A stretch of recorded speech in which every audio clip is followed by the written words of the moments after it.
Assalamualaikum warahmatullahi wabarakatuh. Selamat bertemu kembali dengan saya Hari Suganda. Kali ini saya akan memberikan informasi yang penting, yang mungkin juga ditunggu-tunggu oleh sebagian besar wajib pajak. Informasi penting ini adalah mengenai bocoran teks amnesti jilid 2. Nah, seperti apa sih? Bagaimana itu teks amnesti jilid 2? Bagaimana skema dan mekanismenya, perhitungannya, tata caranya? Mari kita simak pemaparan dari saya pada kali ini. Semoga informasi yang saya sajikan bisa bermanfaat. Baik, untuk hal yang paling pertama adalah informasi mengenai perubahan nama Undang-Undang Ketentuan Umum Perpajakan yang nantinya akan bernama menjadi Undang-Undang HPP atau Undang-Undang Harmonisasi Peraturan Pajak. Itu dia informasi pertamanya. Kemudian berikutnya, teks amnesti. Dulu kita kenal itu teks amnesti seperti apa, tetapi dalam Undang-Undang Harmonisasi Peraturan Pajak itu istilahnya diganti menjadi Program Pengungkapan Sukarela Wajib Pajak. Jadi bahasanya adalah bukan teks amnesti secara legalnya, tetapi Program Pengungkapan Sukarela Wajib Pajak. Nah, yang diungkapkan itu adalah harta bersih, sebagaimana di Undang-Undang Nomor 11 Tahun 2016, di mana harta bersih itu adalah nilai harta dikurangi nilai hutang. Kemudian yang diungkapkan atau wajib pajak itu melakukan pengungkapan atau mengungkapkan harta bersih yang belum atau kurang diungkapkan dalam surat pernyataan sepanjang Direktur Jenderal Pajak atau DJP belum menemukan data dan atau informasi mengenai harta dimaksud. Jadi, harta-harta yang akan diungkapkan adalah harta yang belum atau kurang diungkapkan, ya, dan sepanjang Direktur Jenderal Pajak DJP belum menemukan data dan atau informasi mengenai harta dimaksud. Harta yang diperoleh dan dilaporkan wajib pajak sejak 1 Januari 1985 sampai dengan 31 Desember 2015. Jadi ada dua bagian nanti. Jadi harta yang dilaporkan di mana perolehannya di 1 Januari 1985 sampai dengan 31 Desember 2015 dengan nilai tarif dikali dasar pengenaan itu besaran dari teks amnesti yang akan dibayarnya. Nah, bagaimana tarifnya? A. Tarifnya adalah 6% atas harta bersih yang berada di wilayah Negara Kesatuan Republik Indonesia. Jadi hartanya sudah ada di wilayah NKRI. Kemudian harta tersebut diinvestasikan ke dalam satu, sektor pengolahan sumber daya alam atau sektor energi terbarukan. Yang kedua, surat berharga negara. Jadi tarifnya 6%. Yang kedua, B. Tarifnya sebesar 8%, yaitu atas harta bersih yang berada di wilayah Negara Kesatuan Republik Indonesia, tetapi tidak diinvestasikan di sektor pengolahan sumber daya alam atau sektor energi terbarukan dan surat berharga negara. Jadi yang pertama 6% itu adalah diinvestasikan dalam dua sektor tadi, yaitu sektor pengolahan sumber daya alam atau sektor energi terbarukan dan surat berharga negara. Sedangkan yang 8% ini adalah tidak diinvestasikan. Berikutnya yang C, kembali 6%. Tetapi atas harta bersih yang berada di luar wilayah Negara Kesatuan Republik Indonesia, tetapi dialihkan. Jadi di luar wilayah NKRI dialihkan ke dalam wilayah NKRI dan diinvestasikan di sektor pengolahan sumber daya alam atau sektor energi terbarukan dan surat berharga negara. Jadi perlakuannya sama, yang sudah berada dan yang tadinya dari luar negeri dialihkan ke dalam wilayah NKRI. Tarifnya sebesar 6%. D. 8%.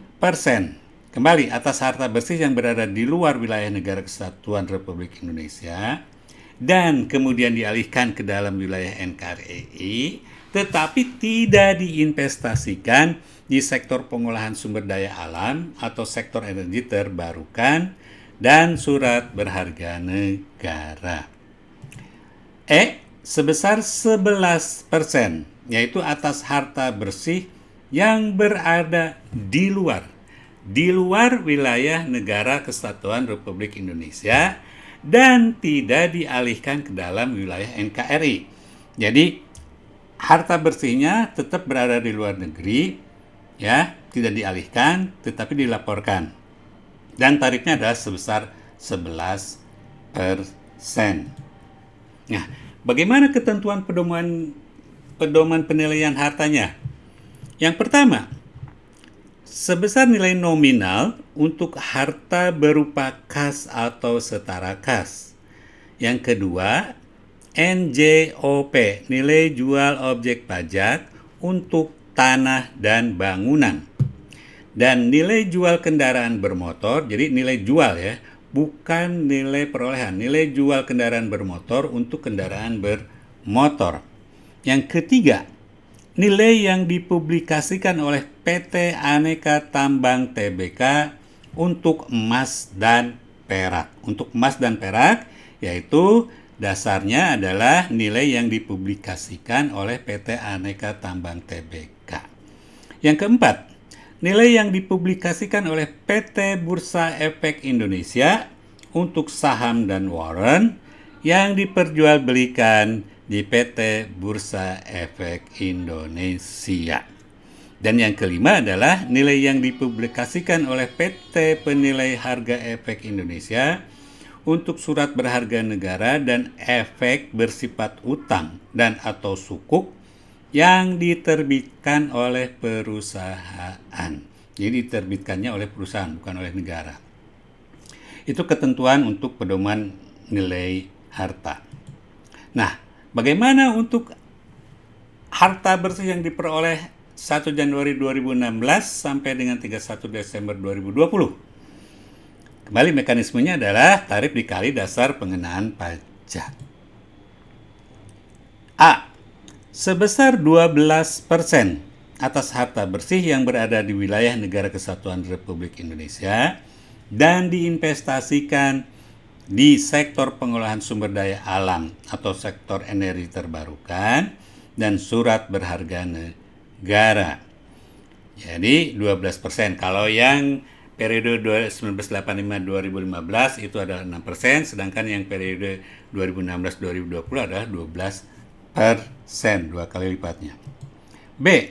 Sebesar 14% atas harta bersih yang berada di wilayah negara kesatuan Republik Indonesia, tetapi tidak diinvestasikan di sektor pengolahan sumber daya alam atau sektor energi terbarukan dan surat berharga negara. Kemudian C. Kembali sebesar 12% atas harta bersih yang berada di luar wilayah negara kesatuan Republik Indonesia, kemudian dialihkan ke dalam wilayah NKRI dan diinvestasikan di sektor pengolahan sumber daya alam atau sektor energi terbarukan dan surat berharga negara. D. Sebesar 14% atas harta bersih yang berada di luar wilayah negara kesatuan Republik Indonesia, kemudian dialihkan ke dalam wilayah NKRI, tetapi tidak diinvestasikan di sektor pengolahan sumber daya alam atau sektor energi terbarukan dan surat berharga negara.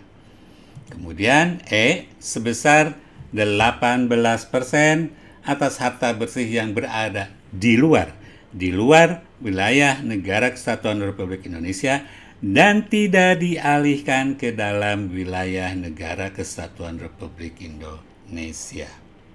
Jadi yang 2016-2020 12, kemudian 14 dan 18%.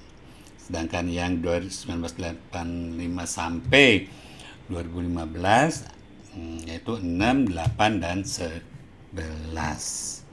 Nah, bagaimana mekanisme yang harus dilakukan oleh wajib pajak dalam rangka tax amnesty ini? Yang pertama, harus menyertakan bukti pembayaran pajak penghasilan yang bersifat final. Jadi dibayarkan dulu besaran kewajiban tax amnestinya.